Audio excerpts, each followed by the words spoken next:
There's a thing like explicit learning versus implicit learning. I'm not sure you heard the two differences, but explicit is like very coach-centered coaching. So like, we're going to learn how to pick up a ball in lacrosse today.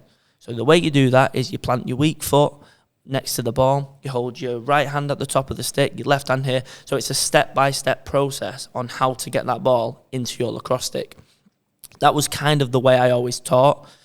I used to throw in the odd analogy here and there. Like, if you ever taught basketball when you go reaching for the cookie jar, like that's a little analogy where you're saying reaching for the cookie jar. So that's something that I've used and it's worked. So I was like, I started to learn about the two different methodologies of explicit versus implicit, and how, not necessarily how they acquire information in the moment, it was more about skill under pressure, which I can go into. So with explicit, it's like there's a specific way on how you teach something, and then you teach it in that way, and the kids go off and try it. So I used to teach lacrosse to year 4 because they were of a certain level where they could pick it up. It's quite a complex sport. And I thought, I'm going to try out explicit versus implicit learning. I'm just going to do a little science experiment. Ran it by the head teacher. Was like, yeah, that's pretty cool. So I got class 1, and I taught them the traditional sense of how to pick up a lacrosse ball. And then I sort of timed how long it took X amount of kids to get it. Obviously, you've got to bear in mind that you know who your athletes are. But I was looking at how much of the class can get it and how long does it take everyone in the class to get it. I felt myself like talking a lot. The kids were like sort of losing me a little bit. You could see in their eyes, they were like, okay, I'm kind of getting it. And then when they went off and tried it through trial and error, this sort of slowly started to get it. So I'm a big believer in trying things anyway, like trial and error is massive. So they started to do it. And then after a bit of time, most of them got it. I was like, oh, yeah, it worked. The kids at this school are quite lucky that they've got a really good, like, sort of curriculum that builds them up to be able to acquire skills quite quickly.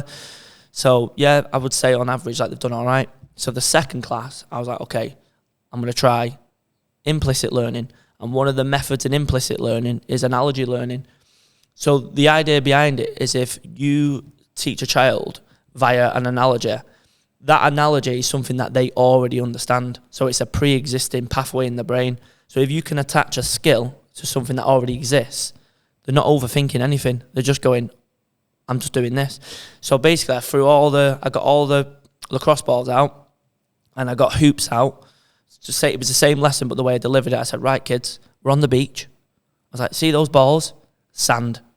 See that hoop? We're going to build a sandcastle in there. We've got to get the sand inside our shovel, and we're going to put it inside the bucket. And the kids were like, right. And they went, popped it in. And the amount of kids that got it almost straight away, I was just like, what? Like, pick the sand up, put it in the bucket. How long did that take me to explain? 20 seconds. And within a minute of the lesson, 85% of the kids are picking up a lacrosse ball. And it was just like, wow. And like I said, I always had kind of taught like that, but it wasn't like on a consistent basis. From that point on, I was like, right, I need to tell stories as much as I can in the lesson and try and think of something that I can already relate to with the kids, something that they already know, and can I attach this skill to something that I think they already know and get them to try it that way. And yeah, that was one of the main takes I've taken from sports psychology, which has helped me as a coach.